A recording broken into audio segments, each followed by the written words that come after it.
Hello, Rob, the editor of the Biomedical Scientist magazine here. Welcome to the latest instalment of the IBMS Chat podcast. Each episode is based on the Twitter Spaces chats that take place on the first Wednesday of every month. In this instalment, we discuss mentorship with Chris Murray, the co-founder and director of mentoring platform Perform, Learn, Develop. We're also joined by Anna and Lavanya, a mentor and mentee respectively, who've taken part in the IBMS mentoring scheme. I hope you enjoy the episode, and remember that this can be used for your CPD. Hi everyone, thank you for joining our space this month. I think we have our co-hosts and speakers here now, so I'll just get started. So tonight we're going to be talking about the IBMS Mentorship Programme and how the IBMS is supporting both members and fellows to develop their careers through the scheme.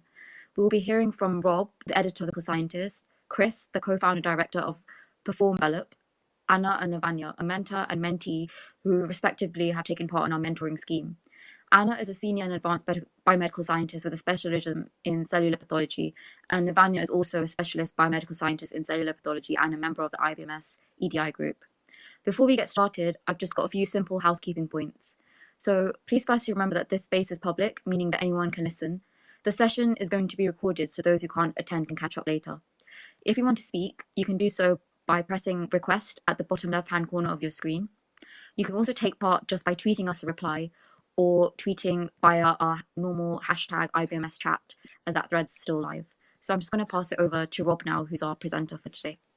Hello everyone. Yes, thank you very much for joining us. And as Aisha said, if anyone wants to join in the debate, we need to be as inclusive as possible. So send us some messages on IBMS chat, and we will pick those up and we can introduce those to the conversation if you want to know anything at all. Also, please do put your hand up if you want to join in the actual debate in person. And you can chat to us, which would be really nice. A few quick general points about the mentoring scheme before I speak to our other speakers, which is any member can sign up to be a mentee, but only fellows and CSI, I'm never sure how to pronounce that, CSI members can mentor other members. So fellows don't need CSI, they just need to be the grade of fellow. So we should have Chris here. Hi, Rob. So, hello, Chris. So I'm going to hand you over to Chris just to say a few words about himself. Chris, if you could, who you are and what your background is, that would be fantastic. Great, yeah. Hi, Rob. Yeah, thanks for inviting me along to this evening's chat. So my name's Chris Murray. I'm the founder and director of Perform, Learn, Develop. We supply basically the IBMS mentoring platform. So the platform, in effect, is a place where you, as a mentee, you can register onto the platform. You can find and search for a mentor, and the mentors cover lots of different areas where they can supply support and help.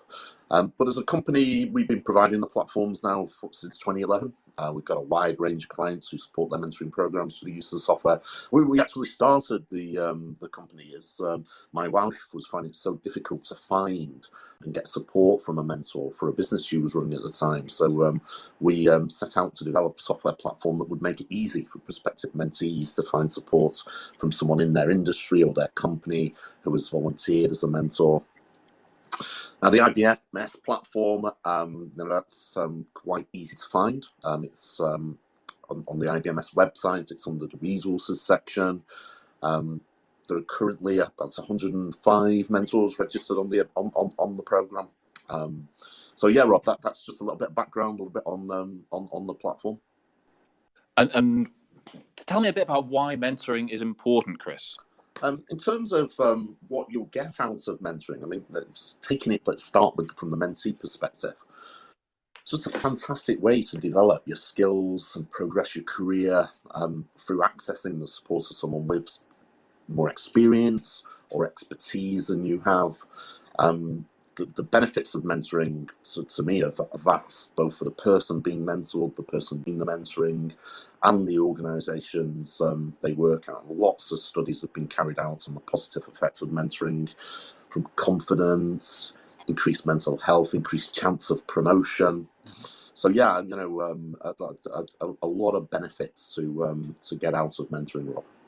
Oh, brilliant! And can you talk us through a bit about how the platform actually works? So say I want to become a mentee. What's the process like with PLD? So it's a really simple process. So as I mentioned, The platform's hosted on the IBMS website. So go to the IBMS website, you'll find it under the resources section. And then both mentees and mentors, from the website, you register an account. And basically, a mentee, there's plenty of resources, supporting guidance for you, and the user journey is pretty intuitive, really. Lots of guidance at each stage of the user journey.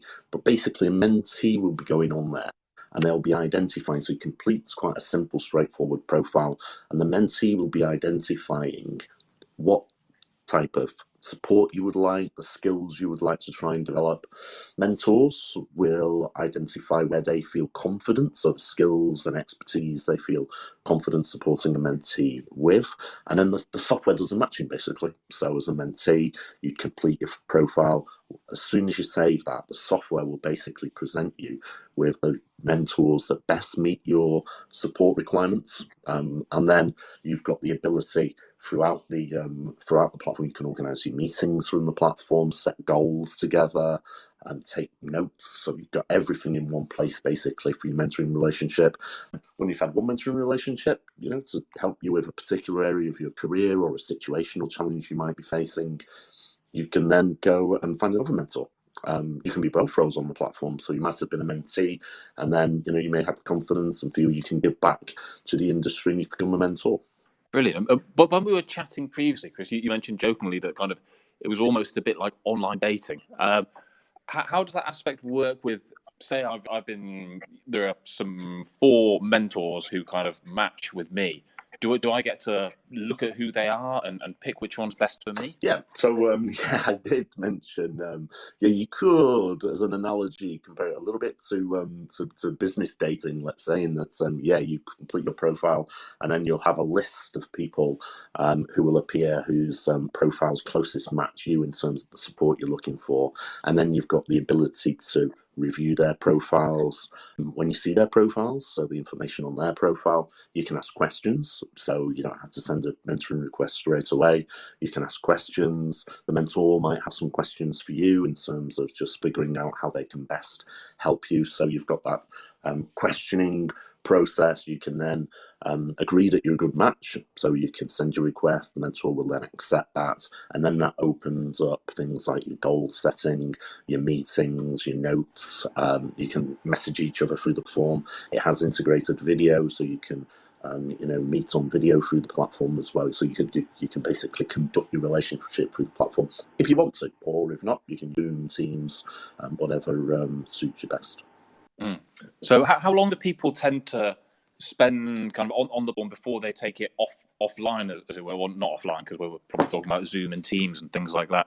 Is it something where people spend most of their time doing it through the platform?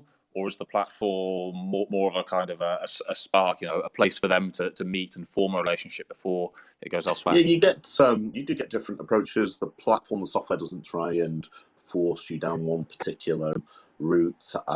What I would say, though, maybe take a different approach to that question, Rob, if that's okay, which is because sometimes you'll get asked, how long does a mentoring relationship last? So absolutely, you can connect on the platform, you can use the platform's resources, but you've got the ability through the goal setting aspect to agree as 2 parties. If you've got a goal that you want to complete through the mentoring relationship, how long that's maybe going to take, you can then decide when you can meet, how often you can meet.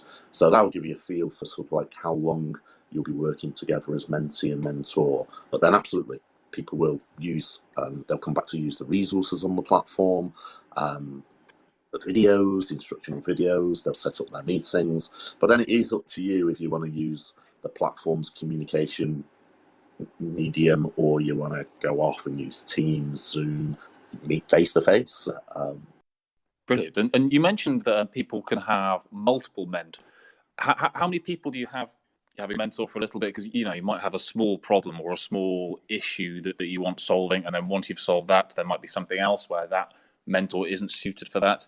Do you have people going through and kind of having multiple mentors, or is it normally just one mentor? The platform's designed so you can have multiple mentors. From my own personal experience, I suppose I'm a bit more advanced in my career, but I've used mentors a lot in my career. sometimes for situational challenges I might have been facing, but other times for help navigating through how I get to maybe the next level in my career, or maybe looking at a different aspect of career, so moving into a different career area. I've always looked for mentors to get that type of support. The platform almost allows you to create a little group of mentors. So obviously time's precious for everyone, so my advice would be try and do this one at a time. Take a mentor to help you with a particular career area, and then once you've brought that relationship to a close and you've achieved your goals, something else arises where you'd need a mentor. The platform offers you that ability to reach out to someone else and who can then help you maybe with your next career challenge. Brilliant. That sounds like a fantastic platform. And are there any, I'm not sure if this would be one for you, Chris, or someone else, but are there any particular specialisms that are really in demand and specialisms that aren't? Or well, there are. I mean, I had a look before. They're fairly well actually. The way the platform's designed, and it's designed alongside IBMS, is there are a series of areas of skills and expertise. There's 27 in all on the platform. They really range. So some of them are maybe the more traditional skill areas and areas of expertise you'd expect, like leadership, project management, helping develop self-confidence. But for those people who might be, onboarding into a career, you have support around employability skills such as CV building, job search, interview skills, and mentors are available for all those areas. Oh, brilliant. And we had a question that's just come in on Twitter, Chris, which is a good one for you. It's from Sasha. Hello there, Sasha. She says, I'm a medical scientist in reference microbiology. Are mentors and mentees matched by discipline? For example, would a mentee in biochemistry be able to request or not request a mentor also in biochemistry? So you can be matched on region, your main job role. So those are job roles such as biomedical scientist, clinical scientist, lecturer, manager, researcher. You've got your main specialisms. So they're things like cellular pathology, clinical chemistry, hematology, and then you've got your areas of expertise and skills. So you can, choose, say, somebody around a speciality, but also in the areas of expertise or skills that you're interested in as well. So hopefully that answers your question, Sasha. Oh, brilliant. I think it does quite nicely. And do most people want to be matched by a skill, for example, leadership, or do you find people wanting to be matched more by their area of speciality, such as microbiology? Is there one that's more popular at all, Chris? Yeah, the most popular tends to be around skills and expertise. And actually, some of the areas that within that prove to be popular are things around career advice, career advancement, preparing for professional qualifications, technical stroke discipline specific advice. Also CPD, so continuing professional development. And just before I bring in one of our mentees, Lavanya, just a final quick one from me, Chris, which is age-wise. Do you find, is this normally people at the start of their careers, or do you find people who are wanting to develop later in their careers? Is there a kind of main age range we're looking at? I mean, obviously it's open to everyone. Yeah, I mean, in terms of as I say, across platforms, because we supply quite a lot of platforms. We supply quite a lot of platforms to professional bodies. Generally, from a mentee perspective, it tends to be people who are coming into the profession, maybe facing their first sort of like career challenges. One thing I would say as well, because IBMS, in terms of developing your career, obviously, there are criteria that you mentioned, Rob, to become a mentor.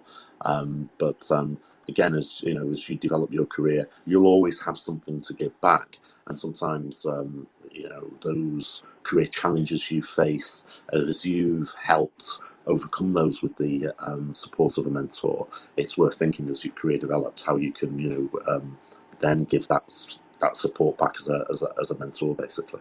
Brilliant. Thank you so much, Chris. And If anyone's got any questions, but they haven't had time to answer them or formulate them properly yet, then feel free to pop them on Twitter. And Chris is staying around. He's not going to disappear. So, yeah, get them over and we can bring Chris back into the conversation and ask him any questions that pop up. Absolutely. Brilliant. Thank you so much, Chris. And now, Lavanya, are you there? Hi, Rob. Hello. Thank you so much for joining us, Lavanya. Can you tell us a little bit about yourself, please? Yes, so I'm currently a specialist BMS, and I used the mentoring program as a trainee specialist BMS. So I basically went onto the IBMS website and I searched for somebody who has got a background in cellular pathology, which was actually quite difficult to find. So my first mentor wasn't in the cellular pathology specialism. I think she had some background in it, but she was really good with generic help, and she helped me with my specialist portfolio. Oh, brilliant. She also helped me with other generic areas that I wanted to work on, like leadership skills, communication skills. So the platform was really good in terms of allowing you to filter what you were looking for. And what made you want to get involved in the first place, Lavanya? Can you remember the moment when you thought, I'm going to get involved in this scheme? I actually can't remember. It's been a while now, but I must have felt like I could do with some help. And then I must have seen an ad. And I thought, I'll give it a go. And when I met my first mentor, she was really open and approachable, and I found it quite beneficial. So I have no regrets looking back. And after that relationship, actually, so once I finished my specialist portfolio, I started looking for another mentor who could help me with career progression on what I could do next. And that's when I met Anna, who is in the panel here today as well. And she was really good because she's got a background in histology, which is what I'm doing at the moment. So she was able to give me some career insights as well. And what kind of skills were you most developing with your mentors? Was it soft skills, stuff like leadership? Was there clinical advice as well? What kind of role did they play in that? So my first mentor, she was quite helpful in my specialist, as in if I was working on a particular task for evidence and I couldn't think of anything to write about, she had some experience as well as an assessor and verifier, so she gave me some feedback in that sense. So she basically gave me some generic suggestions. And other than that, I feel like I'm a lot more confident in my communication skills as well, so that I can add to leadership skills. Oh, brilliant.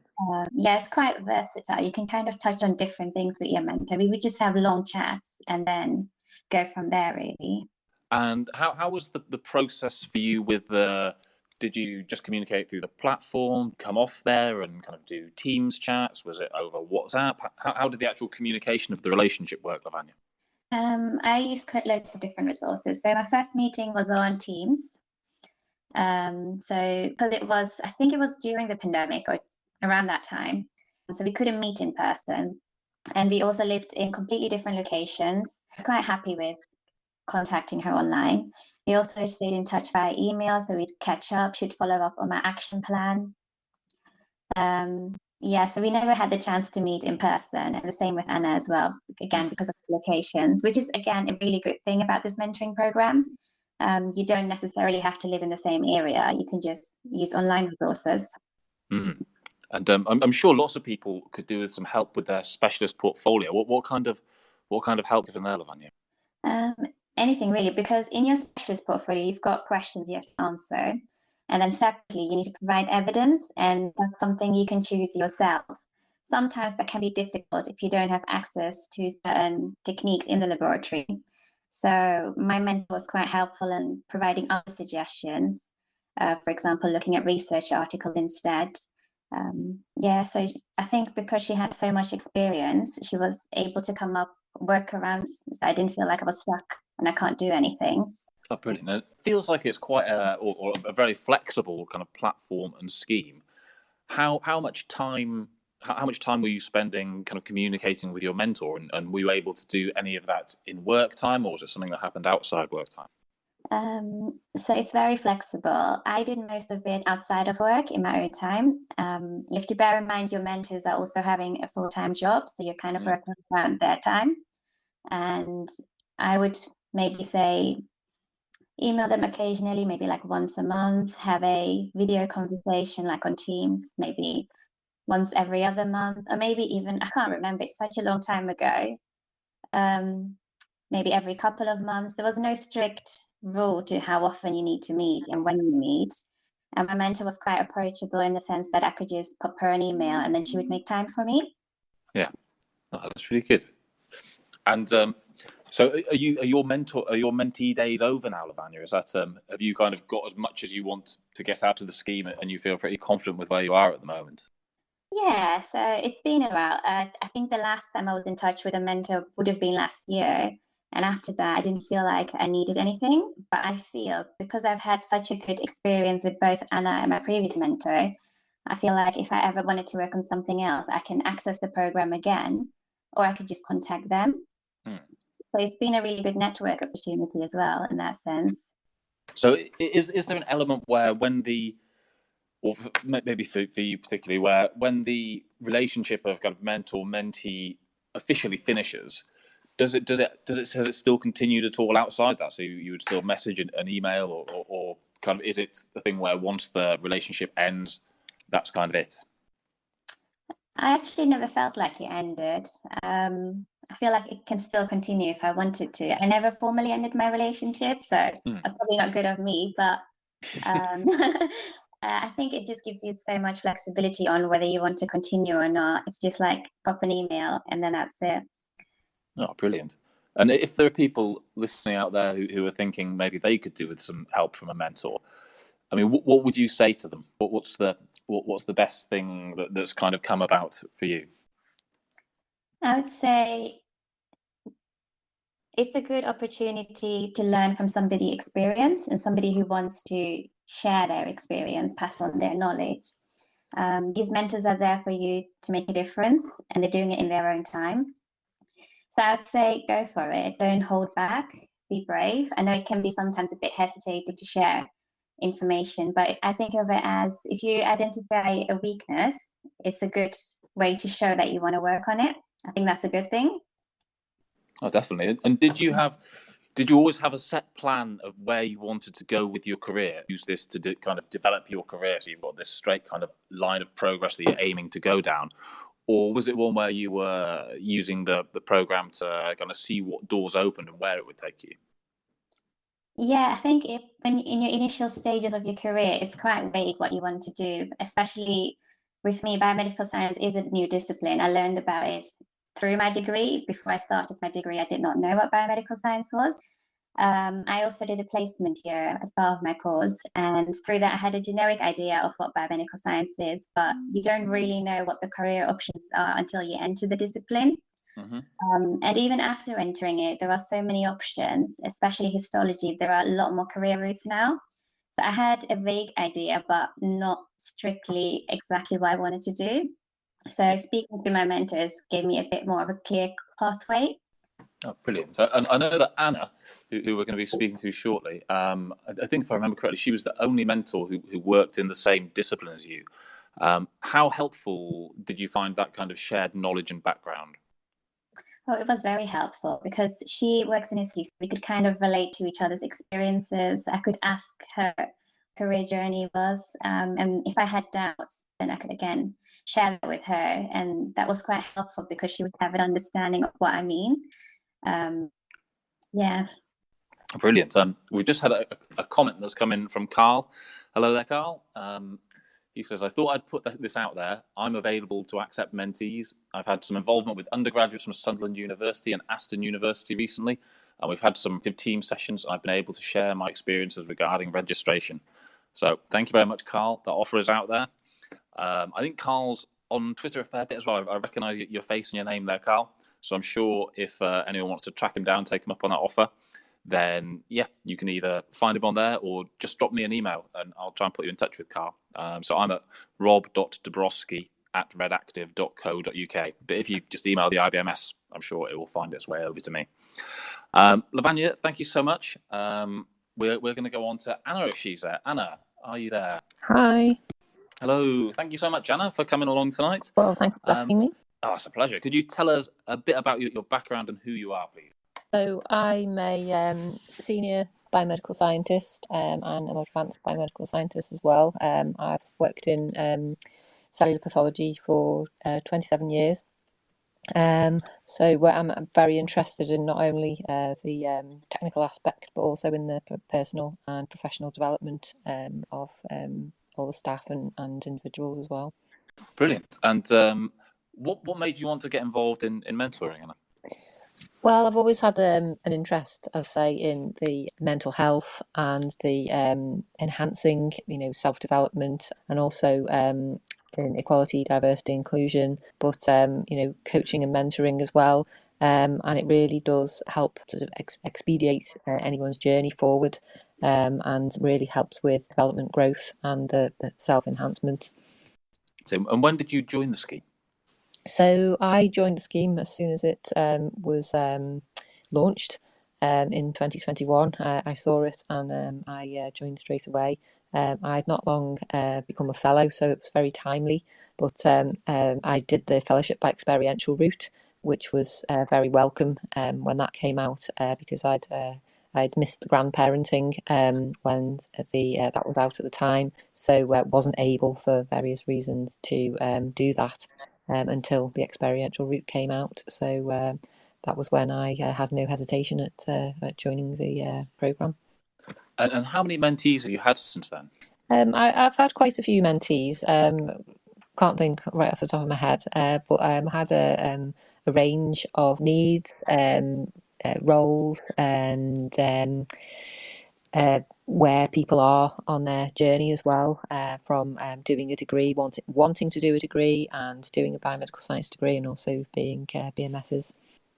And were the relationships did they all function in a similar way? Was there a similar level of involvement with each mentee? Are some more intense relationships and some a bit more sparse? It really does vary, because it really does depend on where that person is, what their academic or their professional requirements are, but also personally as well, and where they are and what exactly it is that they want to help do. It really does depend. There is no certain thing that mentoring is there for. So I would just say any requirement that anybody has, just get in touch, find a mentor, and just talk it through. Talk through what the need is, and then if there's any further development from that, then a plan can be worked out. Or you don't really have to progress that relationship with that mentor. One is enough, or a few sessions, but then as God, it's moving on to getting a range of mentors to best help. We've heard a bit about how people might want professional development and soft skills, leadership, and things like that. At the moment, mental health, especially with such a stretched workforce, and in these kind of post-COVID times, as they're called, do you find people getting in touch with mental health issues? Obviously, not extreme mental health issues, but things where they might need help around stress and strain and things like that. Is that something, or is that not really suited to the program? When the program is capturing, as Chris said, all the parameters that is matching, the mentee puts in their requirements, and then the program will match the mentor. Mental health, I find it tends to be something that transpires through conversation, through issues that come up, through discussion, or explaining the difficulty in a situation. We all will experience varying mental healthiness, but one thing that the mentoring program can do is, when somebody's feeling as though they something might be starting, maybe feeling a bit anxious, a bit unsure about what they're doing in the workplace or studying, to just get in touch, and then have somebody to help you, or hold your hand, or just be there, and somebody to ask questions. And then that in itself can be something that is very supportive in allaying any mental unhealth from developing. Oh, brilliant. And what was the start of the relationship like? Is it always a similar thing? When I meet someone, it might take me a while to warm up. Do you and the mentee kind of tread around each other a bit at first and get to know each other, or is it just kind of jumping straight in? or is it kind of on a case-by-case basis? Well, a case-by-case basis, really. Everybody's different. One thing that I note from the platform is that it says, that the mentee should get in touch with the mentor and, please introduce yourself. But once the mentoring relationship is accepted on the platform, it can vary as to who gets in touch first. So there's never really a set rule with that. But I'm always very conscious of not wanting to step in too soon or, cause any overwhelm. So, I sometimes leave it a few days and then, just think, I will send a message just to see how that person's doing. And, if they want to arrange in a Teams or email. So, but it really does depend. But no set thing really. Everybody's different. And obviously, we've heard what the mentees get out of it. For you as a mentor, tell me about what you get out of it. Well, we're all learning all the time, and the mentoring journey definitely, as Lavanya said, is useful for her, but it's also very, very useful for the mentor as well. It's keeping, in touch with anything that's current. It's been there to support the staff, just being able to share experiences and share skills, knowledge. It just makes what we do really, it's a feeling as well. And, we in biomedical science, we have a lot of the majority of the time we don't see our patients. I know there is some cases where we do, but the majority of the time we don't see our patients, so we don't have that human connection. But with the mentoring program, that human connection is there, and it's there with each other, and we can give to that relationship, and there is that rapport that's developed, and you do feel as though you're making a difference.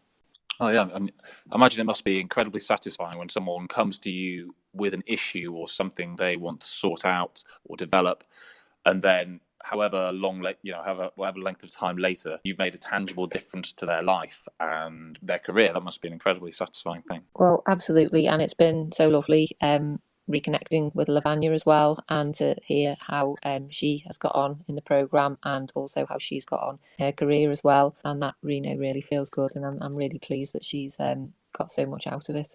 Yeah, brilliant. And go through some of your kind of more specialist areas, Anna. Which things are you mostly involved in touring? What are the main things that people come to you for?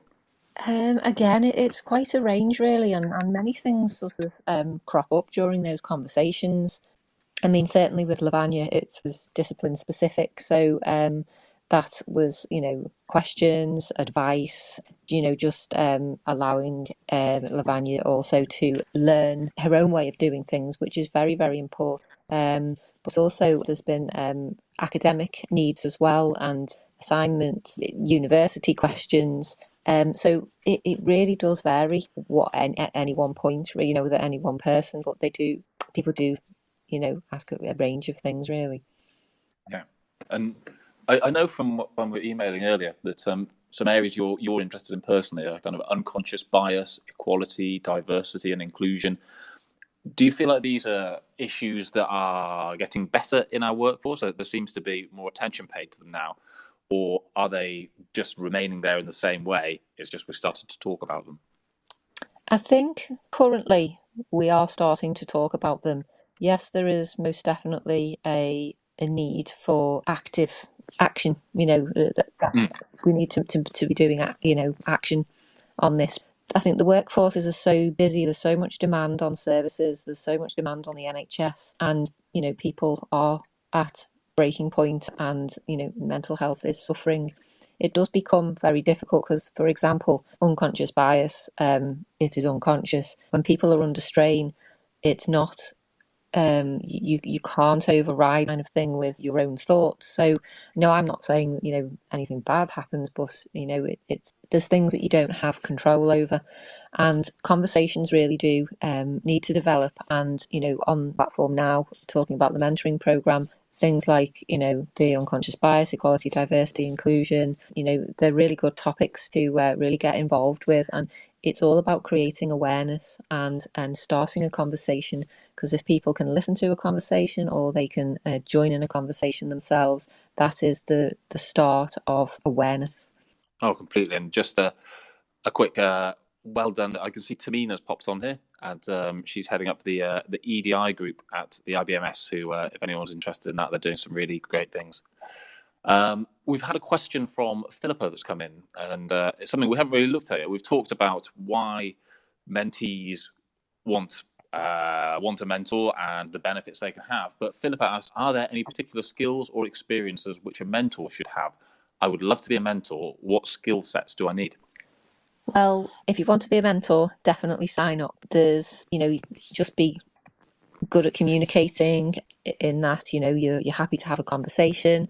Your skills, experience, knowledge, that'll already be there to just have, be prepared to be, the organizer, to, to check in with the mentee, just be aware that they might be struggling, just be there for them, really. But definitely, if you want to be a mentor, definitely sign up.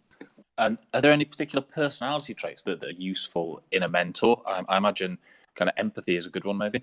Oh, absolutely, because it really does matter when you're trying to engage with somebody and you don't know who at the start of the mentoring journey. So, somebody may just be able to describe their situation, explain what they want to their help with, but they may be going through difficulties on it. They may be having a hard time, or a challenging time. So, but yes, absolutely, empathy. That can go a long way. And if after listening to this tonight, Philippa thinks, great, yep, I think I would like to be a mentor. I've got the skills and experience I need, and I'd like to help some people. What should she do? What's the process there? So you would just need to go. I think it's on the IBMS website. It must be. Go onto the platform and just sign up on the platform. It's a separate account to your IBMS account, so it is a different. It would be a different email address. So you're creating a new account. So you just sign up as a mentor on there, and then you would go onto the platform and you need to write your profile, and also indicate what skills that you're able to assist with, and then just write a little bit of a bio about yourself, and then you're all done. And then you can say that you would like to be open to 1, 2, or 3, I think it is, mentees, and then you just select. It recommends that you start with 1, and then you go from there. Brilliant. I'm assuming, did you start with 1 and then build up, Anna? I did, yes. Started with 1, so that was really positive, I would say. Great. And are there particularly busy times of year? For example, if you join a gym in January, it's dreadful because everyone joins a gym in January and you can't get on the machines and everywhere's too busy and there are no towels. Are there particular times of year that are really busy with the mentoring program, or is it a kind of steady stream throughout? No, well, from my experiences, I've found it to be fairly steady. There's never been more a busier time. You are on the platform, you have the opportunity to accept or decline any mentoring request. So if you were too busy, you would be in a position where, you would decline that. I mean, I've never been in that position, but I just know that facility is there. So, as a mentor, I'm guessing that the platform's been designed where you wouldn't feel overwhelmed. You wouldn't need to feel overwhelmed because, it is there for, it's well structured. Brilliant. And if people are listening to you now and thinking, she sounds like a great mentor, I'd like to be her mentor, do they just have to get matched with you through the program, or can they approach you? How does that work? As far as I know, as it was all as Chris explained, to go through the program. But if I'm on my Twitter here, I'm more than happy if anybody ever wanted to get in touch. The whole platform's there for the program. I'm available as well. Brilliant. And we're almost drawing to a close. So if anyone has got any questions for any of our 3 speakers tonight, then just drop us a line on that, or pop your hand up if you want to join the conversation. A last one from me, Anna, is have you got any specific advice for, I suppose, first off, mentees? Any specific advice for them on what they should be trying to get out of the program? Again, it'll depend for everybody, but one thing that I suppose will be the same for everybody will be you want to be making some progress. So you need a goal, You need to know where you're going. It's okay still to get in touch and not know what you want, but you don't want to be staying where you are, if that makes sense. There needs to Yes. be a goal. You need to be explaining. You do need to explain what you need help with, because it would be quite difficult to provide that support without some direction. But it is absolutely fine to be getting in touch and say, this is my situation, I don't know. But and then the mentor, as Lavanya explained as well, the mentor can do some problem solving, provide a direction to go in, or get a bit creative with things from their own experience. But just be willing to move forward and taking steps. And any advice for mentors as well? Just to get involved, really. It's a great opportunity to connect with a wide range of people, and just also, as Lavanya said, just put yourself out there. Everything you do, everything, your knowledge, your skills, experience, it makes you who you are personally and professionally. Everything that we've learned and experienced and we've developed up to now is never lost. It's for mentors. It's so valuable to share with the mentees who are wanting to progress in their careers and learn as well. Everything you do, it stays with you forever. It's never lost, and it's invaluable to share it. That's brilliant, Anna. And a few quick things from me just on some of the benefits of joining up. I'm reading off a computer here. This is from a PowerPoint presentation we've got. So the benefits for the mentors, some additional ones are the ability to develop and coaching your mentoring skills, the ability to pass on your experiences, a new perspective on your professional experiences, satisfaction with helping others overcome challenges, and the opportunity to develop new skills. For the mentees, you'll receive independent advice about your development, gain insights into the different groups, identify your strengths and weaknesses, develop the capabilities and skills needed to succeed, and also access support and networking opportunities. So there's loads of absolutely fantastic stuff for both mentors and mentees. And we've also just had a few comments come in. We've got one from Lynette Douglas. Hello there, Lynette, who says, I appreciate this platform for the mentorship program. I would love to sign up as a mentee, which is brilliant news. And a comment from Michelle, who said, I've signed up while listening. So that's brilliant. Really glad you have, Michelle, and I'm sure you will get a lot of value and benefit out of the program for both yourself and your career. If either Chris or Lavanya have got anything else to add, then feel free. Otherwise, I think just a few minutes off the end. Oh, Chris, anything from you? No, I was just going to, again, thank you for inviting us along, Rob. It's been a really good conversation and chat. The program, will continue to develop new skills, new areas of expertise. New mentors will arrive and register onto the platform. So, yeah, take a look at it. It may, at the appropriate time, you just know it's there now for somebody you can connect with and get support from it. So yeah, just use it, I would say. Fantastic. Thanks so much, Chris. And yeah, thank you, Chris. Thank you, Anna, and thank you, Lavanya, for all your time this evening and for answering these questions and taking the time and effort. And thanks everyone for joining as well. It's really good to see so many of you out there, and I believe you can still carry on IBMS chat on Twitter now following this if you want to carry on the conversation. If anyone's got any questions that they didn't have time to ask or they felt shy about asking, feel free to drop me a message on Twitter or send the IBMS a message for my attention, and I'll make sure it gets answered by the relevant person. But yes, thank you again so much, everyone, and hopefully see you in about a month for the next IBMS chat. But yeah, in the meantime, if anyone wants any more information about any of this, just drop me a line, drop me a tweet, and we'll get you anything you need. Thanks so much for listening, and hope you enjoyed the podcast. If you did, why not tune in live to the next IBMS chat at 8 PM on the first Wednesday of every month on the IBMS Twitter feed, where you can join in live and ask the speakers questions.